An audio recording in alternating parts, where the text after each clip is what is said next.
कहानी पाकीज़ा आंचल हिंदी कहानी और कहानी विद माही के ओनर की अनुमति से अपलोड की जा रही है। तो प्लीज़ इस कहानी को कॉपी करने की कोशिश ना करें, वरना ओनर की तरफ से स्ट्राइक दिया जाएगा। पूरा आसमान अब बादलों से घिरा हुआ था। तेजी से बिजली कड़क रही थी। ऐसे में उस मासूम की सिसकियां बारिश के शोर और बादलों की गड़गड़ाहट में जैसे गुम हो रही थीं। प्लीज छोड़ दो मुझे, क्या बिगाड़ा है मैंने तुम्हारा?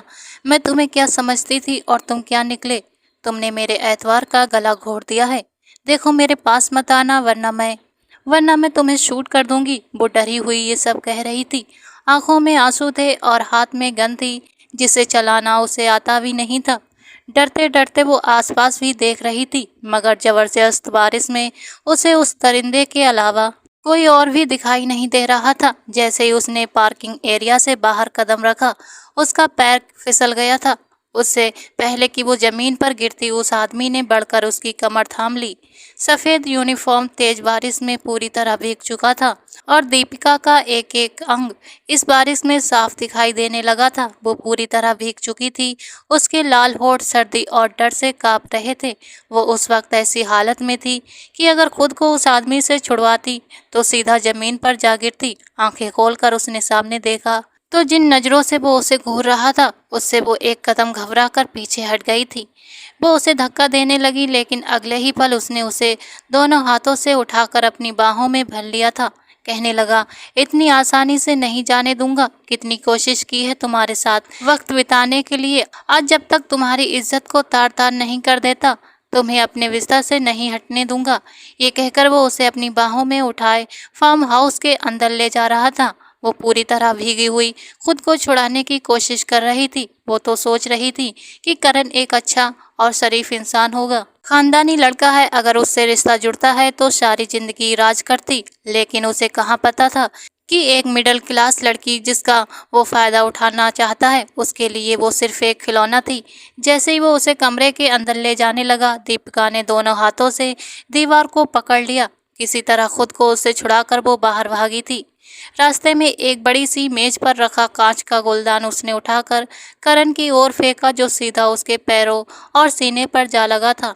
कांच टूट गया था और कुछ टुकड़े उसके शरीर में धंस भी गए थे। तूफानी बारिश में वो घर से बाहर भाग निकली थी। उसका दुपट्टा कहीं पीछे ही छूट गया था। पैरों में जूते नहीं थे। बचाओ बचाओ कहते हुए वो बाहर भागती जा रही थी। कच्चे रास्ते से होते हुए वो मेन सड़क तक पहुंच चुकी थी। तेज बारिश में दीपिका को कुछ भी साफ दिखाई नहीं दे रहा था। जैसे ही उसने सड़क की ओर कदम बढ़ाया, उसका पैर फिसल गया और वो मुंह के बल गिर गई थी। गिरने से उसके होठ जख्मी हो गए थे। तभी उसे पीछे से करण की आवाज सुनाई दी, जो बारिश में उसका पीछा कर रहा था। गुस्से से दहाड़ा, कहाँ जा रही हो? तुम्हें लगता है मुझसे बच पाओगी? बहुत शौक है ना मेरी मदद लेने का। अब मदद के बदले कुछ तो देना ही पड़ेगा, वरना तू और तेरा बाप तो वैसे भी मारे जाओगे। ये सुनकर दीपिका पूरी तरह घबरा गई थी। वो तुरंत उठी और सड़क पर अंधाधुंध भागने लगी थी। उसकी आंखों के सामने अंधेरा छा रहा था। मन में दुआ कर रही थी कि काश कोई उसकी मदद कर दे, कोई उसे इस नर्क से निकाल ले। अभी वो दौड़ ही रही थी कि उसे एक गाड़ी आती हुई दिखाई दी। गाड़ी वाले ने भी सड़क पर रोती हुई इस लड़की को देखकर अपनी गाड़ी की रफ्तार धीमी की थी। वो जाकर सीधा बोनट पर गिर गई थी। रोते हुए वो कहने लगी, प्लीज हेल्प मी, मुझे बचाइए, वो मेरी जान ले लेगा, प्लीज मेरी मदद कर दीजिए। वो सीधा खिड़की की ओर आई और जैसे ही खिड़की नीचे हुई और उसने अंदर बैठे इंसान को देखा, दीपिका के होश उड़ गए थे, क्योंकि कार में सलवार कुर्ता पहने हुए एक बेहद खूबसूरत नौजवान बैठा था। उम्र कोई 27-28 साल के करीब होगी। एक नज़र उसने दीपिका को देखा तो देखता ही रह गया था। उसके होठों से बहता हुआ खून जो पानी के साथ बहते हुए उसकी गर्दन तक पहुंच चुका था। उसकी यूनिफॉर्म पूरी तरह से भीग चुकी थी। साफ लग रहा था कि वो एक कॉलेज की स्टूडेंट है। वो जल्दी से बोला, आप आइए, मेरी गाड़ी में बैठ जाइए। दीपिका को समझ नहीं आ रहा था कि वो उस पर भरोसा करे या नहीं, लेकिन चेहरे से तो वो शरीफ ही लग रहा था। वो बिना कुछ सोचे झट से उसकी गाड़ी में बैठ गई। तभी सामने से करण भी पहुंच गया था। गुस्से से देखकर बोला, अबे कौन है तू? चल लड़की को मेरे हवाले कर, ज़्यादा हीरो बनने की ज़रूरत नहीं है। तभी कुछ गंभीर लहजे में बोलने वाला वो शख्स रौबदार आवाज़ में बोला, मैं हीरो नहीं बल्कि विलन हूँ। इससे पहले कि वो आगे बढ़ता, अगले ही पल उसने अपनी जेब से एक पिस्तौल निकाली और फिर बादलों की गड़गड़ाहट के साथ फिजा में आवाज भी गूंज उठी थी और एक जोरदार चीख जो दीपिका के हलक से निकली और उसी के साथ वो बेहोश हो गई थी। उसके बाद क्या हुआ उसे कुछ भी याद नहीं था। कई घंटों तक वो बेखबर सोती रही थी। जब उसकी आंख खुली तो सिर में बहुत तेज दर्द की टीसें उठ रही थीं। धीरे धीरे उसने आंखें खोलकर देखा तो सामने एक अजनबी सी छत थी जिस पर पंखा धीमे धीमे घूम रहा था। आंखें चिमचिमाकर उसने दोबारा खोली। उसे लगा शायद वो सपना देख रही है, लेकिन ये हकीकत थी। जब तक उसका दिमाग पूरी तरह जागा उसे सब कुछ याद आने लगा था। एक जगह सिर टिकाए उसने आसपास देखा। ये घर, ये कमरा उसका नहीं था। वहाँ सिगरेट की लगातार बदबू आ रही थी। आंखें बंद करके जैसे ही उसने खोली और सिर पकड़कर उठी तो ये दूसरा झटका था जो उसे लगा था, क्योंकि उसने अपने वजूद पर किसी और रंग के कपड़े देखे थे। घबराकर उसने जल्दी से ऊपर से कंबल हटाया और खुद को देखने लगी। ये कपड़े उसके नहीं थे, वो तो स्कूल की यूनिफॉर्म में थी। और ये कपड़े, वो घबरा कर रह गई थी। दरवाजे की तरफ फौरन लपकी। क्या हुआ था उसके साथ?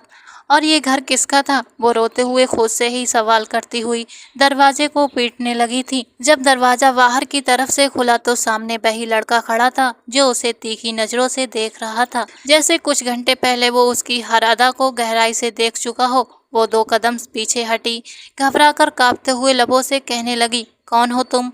मैं कहाँ हूँ? मुझे घर जाना है। यहाँ क्यों लाए हो मुझे? उसे यूं घबराता हुआ देखकर वो बोला, इतनी परेशान क्यों हो रही हो? बैठो आराम से। फिक्र करने की कोई ज़रूरत नहीं है। तुम महफूज हाथों में हो और वैसे भी तुम गोली की आवाज़ सुनकर बेहोश हो गई थी। भला मुझे कोई सपना थोड़ी आया था कि तुम्हारा घर कौन सा है? वो अजीब से लहजे में बोला था। दीपिका सोच में पड़ गई थी, लेकिन अपने आप को देखकर कहने लगी, ये कपड़े, मेरे ये कपड़े कहाँ से आए? मैं तो यूनिफॉर्म पहने हुआ था। वो कुछ कदम आगे बढ़ा तो वो खुद ब खुद कुछ कदम पीछे हट गई थी। अगले ही पल उसके चेहरे पर एक मुस्कान आ गई थी। कहने लगा, मुझे तो वो वक्त याद ही ना दिलाओ, वो बेहतर है। तो बेहतर है लड़की, तुम बारिश में भीगने की वजह से बुरी तरह कांप रही थी। तुम्हें तेज बुखार हो चुका था और पिछले 15 घंटों से तुम बेहोशी की हालत में पड़ी हो। अब जाकर तुम्हें होश आया है। डॉक्टर बुलाकर तुम्हें दवाई दिलवाई। अच्छा खासा खर्च हो चुका है मेरा तुम पर। पता नहीं तुम अमीरों के बुखार भी अमीरों जैसे होते हैं जो सस्ती दवाइयों से उतरने का नाम ही नहीं लेते। वो एकदम से उखड़कर बोला था, जैसे ये जताना चाहता हो कि उसने उसके कपड़े बदलकर उस पर कोई बहुत बड़ा एहसान किया हो। एक गहरी सांस छोड़कर दीपिका उसे देखने लगी थी। शर्म से उसका चेहरा लाल हो रहा था। आज तक उसने किसी के सामने खुद को इस हालत में नहीं देखा था। गुस्से से कहने लगी, आपको कोई हक नहीं था कि आप मेरे कपड़े बदलें, चाहे मैं मर भी जाती। आपने ऐसा क्यों किया? वो आंखों में आंसू लिए बोल रही थी। वो अगले ही पल बोला, मर जाती तो मेरे जिम्मे ही लगता मैडम जी। एक तो मैं अपनी सारी बिजी लाइफ छोड़कर आपको अपने इस फ्लैट में रख रहा हूँ और ऊपर से आपके नखरे भी खत्म नहीं हो रहे हैं।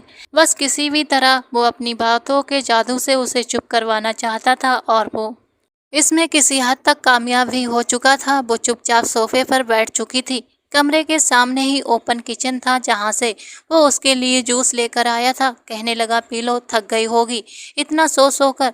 उसकी ऐसी बातें सुनकर उसने एक घूंट ही जूस का भरा था और फिर गिलास वापस रख दिया था। वो सामने पैर पर पैर चढ़ाते बैठते हुए बोला, पूरा खत्म करो, मुझे चीज़ें बर्बाद करने की आदत नहीं है। और ये तुम्हारा झूठा मैं तो पीने वाला नहीं हूँ। वो जल्दी से पूरा गिलास खत्म कर चुकी थी। कहने लगी, मुझे घर जाना है। मैं आपको बताती हूँ मेरा घर कहाँ है। प्लीज़, मेरे मम्मी पापा बहुत परेशान हो रहे होंगे। और वो करण, उसका क्या हुआ? वो बोला, टपक गया होगा और क्या होना था। आज तक मेरी गोली से कोई बचा ही नहीं जो वो बचता। रही बात तुम्हारी तो अभी बैठो, इतनी भी जल्दी क्या है जाने की? वो जिस अंदाज में बोल रहा था वो परेशान सी हो चुकी थी। ना चाहते हुए भी वो उसे फिक्र होने लगी थी। ऐसा लग रहा था जैसे वो महफूज हाथों में नहीं है, बल्कि कुछ तो गड़बड़ है। एक बार फिर जब उसने कहा, मुझे घर जाना है, मुझे घर छोड़कर आइए, तो वो बोला, मैडम जी, आपको यहाँ लाने में, फिर आपकी दवाइयों के खर्च में, फिर आपके लिए ड्रेस लाने में, जानती हो पूरे 15,000 रुपये खर्च हो चुके हैं मेरे। फ़िलहाल मेरे पास इतने पैसे नहीं हैं कि मैं अपनी गाड़ी में पेट्रोल भरवा कर और ख़ुद को आपको उसके घर छोड़ने के लिए जाऊं। उसकी इस बात पर वो तिलमिला ही गई थी। न कोई जान न पहचान, फिर भी जानबूझकर वो उस पर अपना रौब दिखा रहा था। वो आगे झुककर कहने लगी, देखो मिस्टर, आपने मुझ पर जो भी एहसान किया उसका बहुत बहुत धन्यवाद, लेकिन अब मैं और आपकी बदतमीजी बर्दाश्त नहीं कर सकती। ठीक है, मैं खुद ही चली जाती हूँ। वो जैसे ही उस फ्लैट से बाहर निकलने लगी तो उसे वो पकड़ चुका था। जिसका नाम क्या था वो अभी तक भी नहीं जानती थी। वो बोला, ये मेरा घर है और मेरी इजाज़त के बिना तुम यहाँ से बाहर कदम नहीं रख सकती। चुपचाप अंदर जाओ, खाना पड़ा है, खाओ और रहो जब तक मैं ना कहूँ। सारे दरवाजे तुम्हारे लिए बंद हैं। दीपिका का खून खौल उठा था। वो बोली, तुम होते कौन हो मिस्टर? उंगली दिखाकर कहने लगी, नाम क्या है तुम्हारा? वो अगले ही पल अपने बालों को झटक कर कहने लगा, प्रिंस। दुनिया मुझे प्रिंस के नाम से जानती है। वो कुछ इस अंदाज में बोला था कि दीपिका की हंसी निकल गई थी। अच्छा, तुम कौन सी फिल्म में एक्टर हो जो ये दुनिया तुम्हें प्रिंस के नाम से जानती है? दरवाज़ा खोलो, मुझे बाहर जाना है। मैं तुम्हारा शुक्रिया अदा कर चुकी हूँ। वो दोनों हाथ जोड़कर उसके सामने कहने लगी। तो वो बोला, ये कैसे शुक्रिया है? इतनी आसानी से तो मैं तुम्हें जाने नहीं दूंगा। मेरा 15,000 रुपये वापस करो जो तुम्हारे ऊपर खर्च किया है, फिर मैं तुम्हें जाने दूंगा। सामने ही सोफे पर उसका बैग पड़ा था जो लगभग भीग चुका था। वो तुरंत आगे बढ़ी और उसमें से अपना पर्स निकाल कर देखा, जिसमें सिर्फ 2,000 रुपये ही थे। वो 2,000 लेकर कहने लगी, ये लो 2,000 रुपये, मुझे घर तक छोड़ाओ, बाकी के पैसे मैं तुम्हें वहीं दे दूंगी। मगर वो तो उसे हैरानी भरी नज़रों से देखकर कहने लगा, कहा ना कि जब तक मैं नहीं चाहूँगा तुम कहीं नहीं जा सकती। जब वो गुस्से में बोला तो वो सहम गई थी। कहीं उसके अंदर भी कोई शैतान तो नहीं जाग गया था। वो उसके कहने पर वापस उसी कमरे में चली गई थी और अंदर से कमरा लॉक कर लिया था। खिड़कियों के आगे मोटी ग्रिल लगी थी। वो चुपचाप उस कमरे में बैठकर लगातार रो रही थी। 18 साल की दीपिका को समझ नहीं आ रहा था कि क्या करे। वो अपने माता पिता की इकलौती बेटी थी और प्रदीप साहब हमेशा से ही उसे बेटों की तरह पालते आए थे। वो एक मिडिल क्लास फैमिली से थे, लेकिन उन्होंने कभी भी अपनी बेटी को किसी ख्वाहिश को ठुकराया नहीं था। उन्होंने एक छोटी सी फैक्ट्री शुरू की थी। उसके साथ ही एक बहुत बड़े अमीर सेठ की ज़मीन थी जिसे वहां पर अपना प्रोजेक्ट शुरू करना था। इसलिए वो प्रदीप साहब को मुँह मांगी कीमत देकर ज़मीन बेचने के लिए कह रहा था। लेकिन जब प्रदीप साहब ने ये कहकर मना कर दिया कि ये उनकी पुश्तैनी ज़मीन है, मैं इसे किसी को नहीं दूंगा, तो वो सेठ बहुत गुस्से में आ गया था। कहने लगा, अगर घी सीधी उंगली से नहीं निकलेगा तो उंगली टेढ़ी करनी पड़ेगी। चुपचाप ये ज़मीन हमारे हवाले कर दो, वरना अच्छा नहीं होगा। प्रदीप साहब भी अड़ गए थे। जो करना है कर लो, मैं तुमसे डरने वाला नहीं हूँ। अगर वो ये ज़मीन दे देते तो उनकी चलती हुई फैक्ट्री बंद हो जाती और जो हालात अभी बेहतर हो रहे थे वो फिर से बर्बाद हो जाते। उन्हीं दिनों उस अमीर सेठ ने उन पर केस कर दिया था। झूठे कागजात दिखाकर कहने लगा कि ये ज़मीन मेरी है और प्रदीप ने इस पर गैरकानूनी कब्जा कर रखा है। प्रदीप साहब बेहद परेशान हो गए थे। उनकी पत्नी उन्हें हिम्मत दे रही थी। उन्हीं दिनों दीपिका की कॉलेज में दोस्ती शहर के एक बड़े बिजनेसमैन के बेटे करण से हुई थी। उसका संपर्क बड़े बड़े वकीलों से था, इसलिए दीपिका ने करण से मदद लेने की सोची। वो करण को एक अच्छा दोस्त समझ रही थी और दिल ही दिल में ये ख्वाब भी देख चुकी थी कि अगर वो उसका बॉयफ्रेंड बन जाए तो शायद दोनों शादी कर लेंगे। लेकिन उसे क्या पता था कि करण के इरादे कुछ और ही हैं। उसका मकसद सिर्फ दीपिका का इस्तेमाल करना था। वो उसे अपने फार्म हाउस ले गया था ताकि मजबूर करके उसका फ़ायदा उठा सके। अगर वो भारी फीस वाला वकील नहीं दिला सकती थी तो कम से कम उसके साथ थोड़ा वक्त तो बिता ही सकती थी। यही करण सोच रहा था, मगर जैसे ही दीपिका ने उसके इरादे भापे वो तुरंत वहां से भाग निकली थी। उसे नहीं पता था उसके माँ बाप उस समय किस हालत में होंगे और उसके बारे में क्या सोच रहे होंगे। पिछले 15 घंटे से वो बेहोश पड़ी रही थी। ये सोचते ही वो फिर से रोने लगी थी। सारी रात यूं ही बीत चुकी थी। सुबह जब उसकी आंख खुली तो वो सीधा किचन में गई जहां पर प्रिंस चाय बना रहा था। कहने लगी, प्रिंस, मुझे घर जाना है। तुम्हें पता भी है मेरे माता पिता मेरी वजह से कितने परेशान होंगे। मगर वो बोला, चली जाना, इतनी भी जल्दी क्या है, बैठो पहले कॉफ़ी पी लो। उसने कॉफ़ी का कप उसकी तरफ बढ़ाया तो वो गुस्से से भर चुकी थी। अगले ही पल उसने वो कप जोर से पटक दिया और बोली, ये सब क्या है? तुम होते कौन हो मेरे साथ ऐसा बर्ताव करने वाले? मैं बार बार कह रही हूँ कि मुझे घर जाना है, तुम्हें सुनाई नहीं देता क्या? क्यों मुझे जबरदस्ती यहाँ कैद करके रखा है? मुझे लग रहा है जैसे मैं किडनैप हो चुकी हूँ। इससे पहले कि दीपिका कुछ और कहती, प्रिंस बोला, हाँ बिल्कुल, तुम किडनैप ही हो चुकी हो। यूं समझो, एक तरफ कुआं था और एक तरफ खाई। तुम कुएं से तो निकल आई, लेकिन अब खाई में गिर गई हो। वो गुस्से से भरे अंदाज में कॉफी का घूंट भरते हुए बोला। दीपिका तो सुनकर सन्न रह गई थी। कहने लगी, तुम झूठ बोल रहे हो ना? वो बोला, नहीं। प्रदीप कुमार यही नाम है ना तुम्हारे पापा का? पूरे 50 लाख रुपये उन्हें ब्लैकमेल करने के लिए तुम्हें किडनैप करके। मुझे तो लगा था कि तुम्हें पकड़ने में मुझे दिन रात एक करने पड़ते, न जाने कैसे कैसे पापड़ बेलने पड़ते, मगर तुम तो खुद ही आकर मेरी गाड़ी से टकरा गई और मेरा काम भी आसान हो गया। ये कहकर वो जोरदार ठहाका लगाकर हंसते हुए सोफे पर बैठ गया था। ये सुनकर दीपिका तो काँप कर रह गई थी। ये कैसी मुसीबत उस पर आन पड़ी थी। एक बार फिर वो तुरंत दरवाजे की तरफ भागी जो खुला हुआ था। जैसे उसने दरवाजे के बाहर कदम रखे, अगले ही पल 6 हट्टे खट्टे बॉडी बिल्डर हाथों में गन लिए उसके सामने आ गए थे। उन सभी ने अपनी गन उसकी तरफ तान दी थी। कहने लगे कि यहीं रुक जाओ, लड़की बनना अच्छा नहीं होगा। पीछे प्रिंस खड़ा मुस्कुरा रहा था। दीपिका रोने लगी, कहने लगी कि प्लीज़ मुझे जाने दो, मैंने तुम्हारा क्या बिगाड़ा है? कौन है जिसने मुझे तुमसे पकड़ने के लिए पैसे दिए हैं? वो रोते हुए कह रही थी, मगर जवाब में प्रिंस ने उसे बाजू से पकड़कर वापस कमरे में खींच लिया था। कहने लगा, चुपचाप अब एक कोने में बैठी रहो, वरना तुम्हें बांध कर रख दूंगा। मेरे दिल में औरतों की भी बहुत इज्जत है, तभी अब तक तुम सही सलामत खड़ी हो, वरना अब तक न जाने क्या हाल कर चुका होता तुम्हारा। वो एक बार फिर से उसे उस कमरे में धकेल चुका था और टोकरी में फल उसके पास रख दिए, मगर दीपिका उन फलों में रखे चाकू को देख चुकी थी।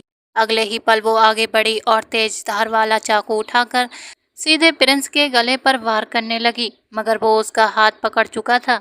ऐसे छोटे मोटे हमलों से उसका कोई कुछ नहीं बिगाड़ सकता था। वो एक माहिर खिलाड़ी था। दीपिका को पकड़कर दीवार से लगा चुका था। चाकू उसके हाथ से लेकर कहने लगा, लगता है तुम ऐसे नहीं मानोगी, तुम्हें अपने तरीके से समझाना पड़ेगा। शायद तुम्हें अपनी इज्जत प्यारी नहीं है।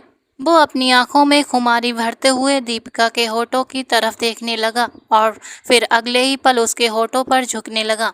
दीपिका उससे दूर करने लगी, मगर तब तक वो सारी हदें पार कर चुका था।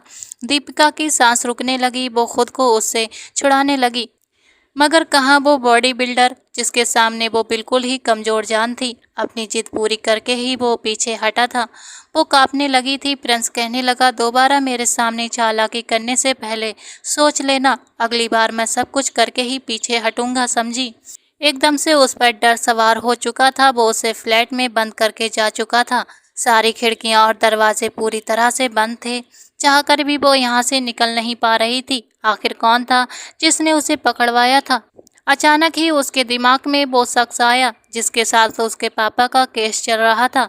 यकीनन उन्होंने ही प्रिंस से कहा होगा।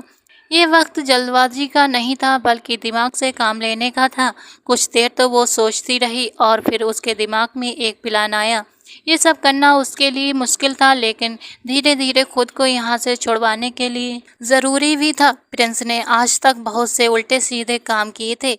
अपनी कम्युनिटी में उसे सब डॉन कहकर बुलाते थे। उसके साथ जो लोग काम करते थे वो दिखने में भी गुंडे मवाली थे, मगर आज तक उन्होंने सिर्फ ज़मीनों पर कब्जों के लिए ही लोगों को धमकाया था या हल्की फुल्की चोट देकर डराया था। लेकिन ये प्रिंस की ज़िंदगी में पहली बार था जब उसने किसी लड़की को अगवा किया था।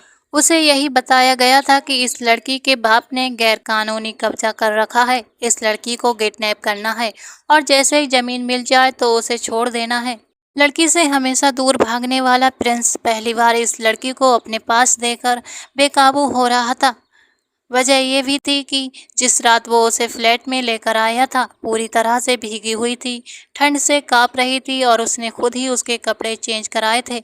बार बार उसके जहन में वही पल आते और वो बेचैन हो उठता था, मगर दीपिका के सामने उसने खुद कभी जाहिर नहीं होने दिया था कि वो उससे कहीं ना कहीं दिल हार चुका है। उस शाम भी जब वो कुछ काम निपटा कर अपने फ्लैट पर लौटा तो वो एकदम से सन्न रह गया था। जैसे ही कमरे का दरवाज़ा खोला तो दीपिका फर्श पर बैठी रो रही थी। सामने फल वैसे ही पड़े थे। कहने लगा, ए लड़की, तुमने फल नहीं खाए? दीपिका कुछ भी ना बोली तो वो उसके पास चला आया था। कहने लगा, लड़की, मैं तुमसे बोल रहा हूँ, क्या बहरी हो गई हो? खाना क्यों नहीं खाया? दीपिका रूखे अंदाज में कहने लगी कि मुझसे ये सब नहीं खाया जाता, मुझे तो पिज़्ज़ा खाना है, मुझे फल अच्छे नहीं लगते। वो तुरंत तड़प कर कहने लगा, तभी तो इतनी दुबली पतली हो, अच्छी चीज़ें खाती नहीं हो, जंक फ्रूट खाना है मैडम को। वो उसे सुनाकर बाहर चला गया था, मगर ठीक आधे घंटे के बाद जब वापस आया तो उसके हाथ में पिज़्ज़ा और कोल्ड ड्रिंक थी। खुद भी उसके साथ ही बैठ गया। भूख तो दीपिका को बहुत तेज लग रही थी। जल्दी से वो उसके सामने ही खाने लगी तो प्रिंस के चेहरे पर एक मुस्कान फैल गई थी, लेकिन अगले ही पल वो उस मुस्कान को गायब कर चुका था। दीपिका कहने लगी, प्रिंस, क्या हर डाकू लुटेरे तुम जैसे ही होते हैं? प्रिंस कहने लगा, क्या मतलब है? वो कहने लगी, मतलब ये कि तुम कितने अच्छे हो। मैंने तो सुना था कि जो अगवा कर लेते हैं वो बहुत मारते और पीटते भी हैं, बुरा बर्ताव करते हैं, बिजली के झटके देते हैं, मगर तुमने तो मेरे साथ ऐसा कुछ भी नहीं किया। वो पिज्जा का एक बड़ा बाइट लेते हुए बोली थी तो प्रिंस के माथे पर बल पड़ गए थे। फौरन चिढ़ाने वाले अंदाज में कहने लगा, ये सब तो मर्दों के साथ किया जाता है, अगर कोई लड़की आ जाए तो उसे दूसरे तरीके से हैंडल किया जाता है। वो अपने आंखों में खुमारी भरते हुए बोला था तो दीपिका कांप उठी थी। फौरन कहने लगी, अच्छा, मुझसे पहले कितनी लड़कियों को पकड़ा है बताओ, और उसके साथ क्या किया? वो फौरन से कहने लगा कि आज से पहले किसी लड़की को नहीं पकड़ा, तुम पहली लड़की हो। बातों ही बातों में वो उससे ये भी उगलवा चुकी थी कि उसके माँ बाप कहाँ हैं। प्रिंस कहने लगा कि मैं यतीम खाने में पला बड़ा हूँ, इससे ज़्यादा मैं तुम्हें कुछ नहीं बताऊँगा। बस हालात ने मुझे ये शॉर्टकट बताया कि मैं लोगों के जायज़ कामों में उनकी मदद करूं। ये बात सुनकर वो तुरंत हकीकत प्रिंस को बताने लगी थी कि वो ज़मीन तो उन्हीं की है, जानबूझकर वो अमीर सेठ उनसे छीनना चाहता है। ये सब सुनकर एक पल को प्रिंस चुप हो गया था, फिर कहने लगा कि मैं कुछ नहीं कर सकता, मेरा काम सिर्फ पैसे लेना है, इससे ज़्यादा और कुछ भी नहीं। अब खा लिया ना तुमने तो चुपचाप सो जाओ। मगर वो तो बस किसी तरह उसका दिल जीत कर यहाँ से निकलना चाहती थी। फिर धीरे धीरे उसने उस फ्लैट की झाड़ू पोछा करना शुरू कर दी थी, साफ सफाई करने लगी। फ्लैट को बिल्कुल एक घर जैसा बना दिया था। उसे देखकर प्रिंस बहुत हैरान हुआ। जैसे ही वो उसके कमरे में आया तो वो उसी वक्त बाथरूम से नहाकर निकली थी। लंबे घने गीले बाल उसकी कमर तक भीग चुके थे। उसके वजूद की रौनकें साफ जाहिर हो रही थीं। बेखुदी में वो आगे बढ़ा और अपना हाथ दीपिका की कमर पर रख दिया था और उसकी गर्दन पर अपने होंठ रख दिए। दीपिका के पूरे वजूद में जैसे करंट सा लग गया था। जी तो यही चाह रहा था कि वो उसे खुद से दूर कर दे, मगर नहीं, वो भी चुपचाप खड़ी अपना चेहरा छुपा गई थी। फिर कहने लगी कि प्रिंस, मुझे लगता है कि मुझे आपसे मोहब्बत हो गई है, न जाने क्यों, मगर अपनों की मोहब्बत को तरसता हुआ प्रिंस तुरंत यकीन कर चुका था और उसे अपनी बाहों में भर चुका था। कहने लगा कि मैंने भी जब पहली बार तुम्हें देखा था तो मैं तुम पर दिल हार बैठा था। मुझे नहीं पता था कि एक गैंगस्टर की मोहब्बत कैसी होती है, क्या मुझ जैसे इंसान को मोहब्बत करनी भी चाहिए या नहीं। मगर दीपिका, मैं तुम पर अपना दिल हार बैठा हूँ। उसे बाहों में भरकर वो उसे लगातार ये सब कुछ कह रहा था और वो भी उसका साथ दे रही थी। कुछ दिन इसी तरह गुजर गए। वहीं दूसरी तरफ दीपिका के पिता पुलिस में रिपोर्ट दर्ज करवा चुके थे। हर मुमकिन कोशिश की जा रही थी, मगर दीपिका उन्हें कहीं भी नहीं मिल रही थी। घर में तो कोहराम मचा हुआ था। 15 दिन गुजर चुके थे जब अपने ताकत का इस्तेमाल करके प्रिंस को हकीकत पता चली थी तो वो कहने लगा कि आज मैं तुम्हें वापस तुम्हारे माँ बाप के पास छोड़ने जा रहा हूँ। रही बात उस सेठ की, तो न जाने वो कितने लोगों से गैर कानूनी तौर पर ज़मीनें हथिया चुका है। उसका भांडा भी आज मैं फोड़ दूंगा। दीपिका की तो खुशी का कोई इम्तिहान आ रही थी। वो कहने लगी कि हाँ, घर चलते हैं, मैं अपने पापा से बात करूंगी और फिर वो हम दोनों की शादी करवा देंगे। वो मुस्कुराकर उसे अपनी जीप में बिठाकर उसके घर की ओर जाने लगा था। दीपिका का दिल जोरों से धड़क रहा था। जैसे ही वो प्रिंस के साथ उसके घर पहुंची तो प्रदीप साहब अपनी बेटी को सामने देखकर दीवाने से उसकी तरफ लपके थे। 15 दिनों में ही वो बिल्कुल बूढ़े लगने लगे थे। दीपिका की माँ और पिता उसे दीवाने होकर गले से लगा रहे थे कि तुम ठीक हो ना। प्रिंस एक किनारे खड़ा था। वो इस इंतजार में था कि कब दीपिका उसका परिचय अपने माता पिता से कराएगी। तभी रोते हुए दीपिका कहने लगी कि ये वही इंसान है जिसने मुझे किडनैप किया था और उस अमीर सेठ ने इसे मुझे अगवा करने के पैसे दिए थे। घर के बाहर खड़ी पुलिस अधिकारी जो दीपिका के बारे में ही जानकारी लेने आए थे, तुरंत उन्होंने प्रिंस को पकड़ लिया। प्रिंस उसे हैरानी से देख रहा था। आंखों में अफसोस और गुस्से के मिले जुले भाव साफ दिखाई दे रहे थे। वो कहने लगा कि दीपिका, ये सब क्या है? तुम यूं मेरे भरोसे का खिलवाड़ नहीं कर सकती। प्रिंस ने आज तक किसी पर भी इतना अंधा विश्वास नहीं किया जितना तुम पर किया था। और तुमने क्या किया? वो तुरंत हंस पड़ी थी। ताली बजाकर हंसते हुए कहने लगी कि तुमने मुझे पकड़ा, मेरे माँ बाप को तकलीफ दी। ये सब कुछ तो एक ड्रामा था। तुम जैसे सड़क छाप गुंडे से भला कौन शादी करता है? आइंदा किसी लड़की को उठाने से पहले 100 बार सोच लेना। वो ताने मारती हुई ये सब कुछ बोल रही थी और प्रिंस का जी चाह रहा था वो ना जाने क्या कर बैठे। पुलिस उसे पकड़कर ले जा रही थी।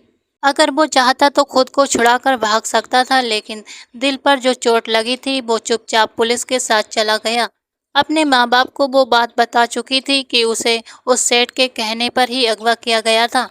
पिरदीर साहब ने एक बार फिर पुलिस को जांच करने को कहा था। सेठ का नाम सुनकर पहले तो पुलिस घबराई थी, मगर फिर जब वहां एक ईमानदार पुलिस अफसर के सामने प्रदीप साहब ने अपना केस रखा तो वो भी गुस्से से भर गए थे। तुरंत सख्त कार्रवाई शुरू कर दी थी।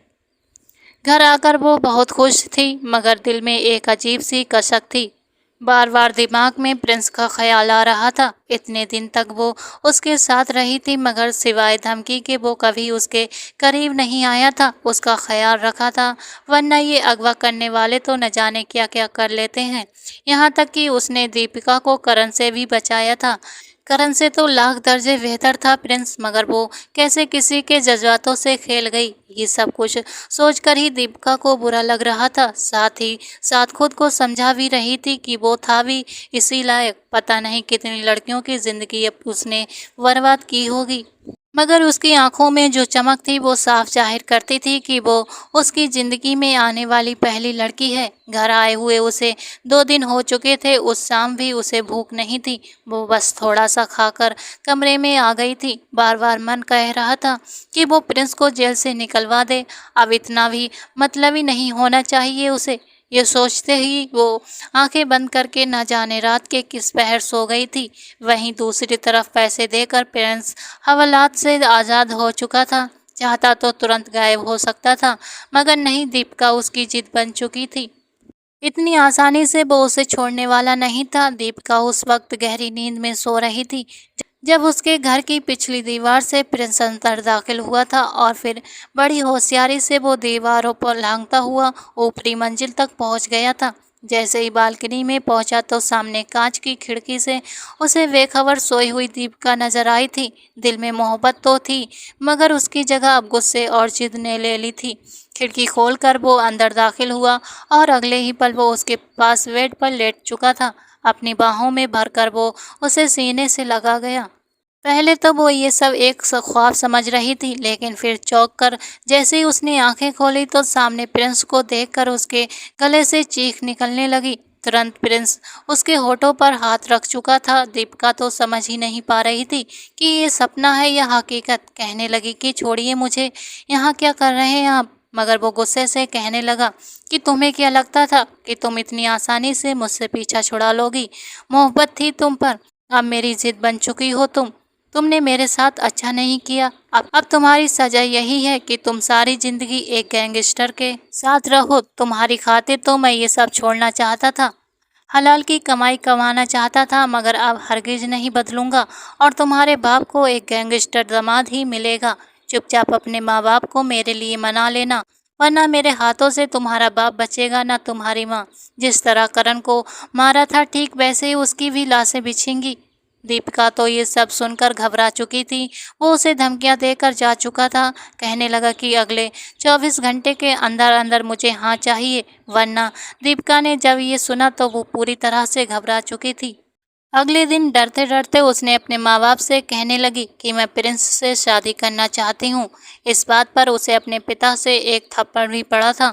मगर वो जिद पर थी कि नहीं, मुझे उससे अच्छा लड़का नहीं मिल सकता, वो मेरी खातिर सुधर जाएगा, मुझे इसी से शादी करनी है। अगर वो हमारे खानदान का दामाद बनेगा तो ये सेठ जैसे लोग हमसे दूर रहेंगे। अगर मेरी शादी इससे ना हुई तो मैं जहर खाकर मर जाऊंगी।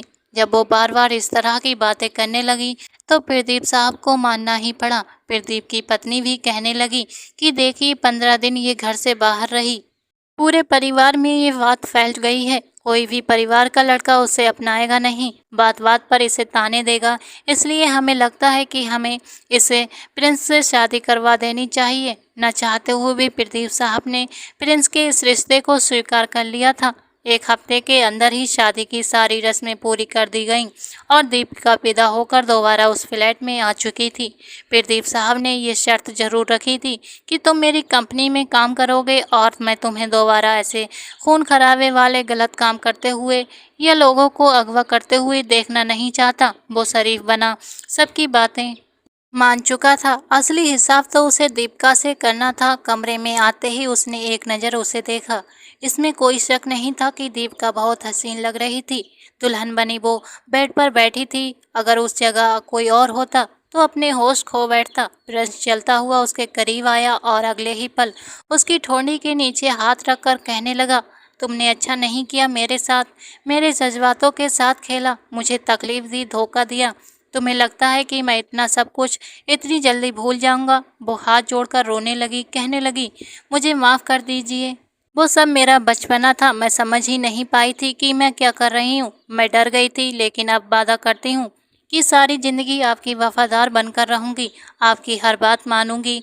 आज हमारी सुहागरात है ना, मैं खुद को आपको सौंप दूंगी, कोई विरोध नहीं करूँगी। वो इस तरह की बातें कर रही थी, लेकिन प्रिंस रंज से उसे देख रहा था। कहने लगा, नहीं, ये तुम्हारी सज़ा है कि तुम शादीशुदा होकर भी पहले जैसी ज़िंदगी जियोगी। तुम्हें हर पल प्रिंस की नफ़रत झेलनी होगी, क्योंकि तुम्हें प्रिंस की मोहब्बत रास नहीं आई थी। ये कहकर वो तकिया उठाकर सोफे पर जाकर लेट गया और वो बेड पर दुल्हन बनी बैठी रह गई थी। दीपिका प्रिंस के लिए सजती संवरती, लेकिन वो उस पर दूसरी नज़र डालना भी पसंद नहीं करता था। खुद को यूं नज़रअंदाज होते देख बार बार उसे वही लम्हे याद आते जो उसने प्रिंस के साथ बिताए थे।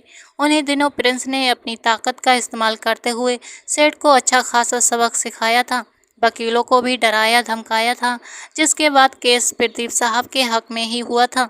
उल्टा उस सेठ ने जिन जिन से जमीनें ली थी वो भी वापस हो चुकी थी। प्रदीप साहब ने खुशी से अपने घर में एक पार्टी रखी थी जिसमें प्रिंस और दीपिका भी आए हुए थे। हर कोई प्रिंस की तारीफ कर रहा था कि वो आपका दामाद तो बहुत अच्छा है, कोई उसकी असलियत नहीं जानता था। हर कोई कहता कि ये तो चांद और तारे की जोड़ी है। दीपिका के दिल पर तो ये बातें गहरा असर डाल रही थीं। वो प्रिंस से बेहद मोहब्बत करने लगी थी। उस दिन जब वो घर लौटे तो दीपिका ने अलमारी से एक बेहद बोल्ड नाइटी निकाली और पहनकर बाल खोलकर कमरे से बाहर आ गई थी। प्रिंस की नज़र जैसे ही उस पर पड़ी तो वो उसे देखता रह गया था, मगर फिर तुरंत अपना सिर झटक दिया। कहने लगा, अगर तुम्हें ये सब कुछ करना है तो मैं दूसरे कमरे में जाकर सो जाता हूँ। वो जैसे ही उठा तो दीपिका ने प्रिंस का हाथ पकड़ लिया, कहने लगी, नहीं, अब बस भी कर दीजिए, बीबी हूँ मैं आपकी। इतनी हसीन बीबी को देखकर भला कौन दूर रह सकता है। अब माफ़ भी कर दीजिए, हालात के मुताबिक ही मेरा रिएक्शन था। क्या हम माजी को भुलाकर आगे नहीं बढ़ सकते? देखिए, मैंने भी तो आपको बहुत सी गलतियों के लिए माफ़ किया है ना। कुछ देर तक तो शिकायतों का सिलसिला होता रहा था।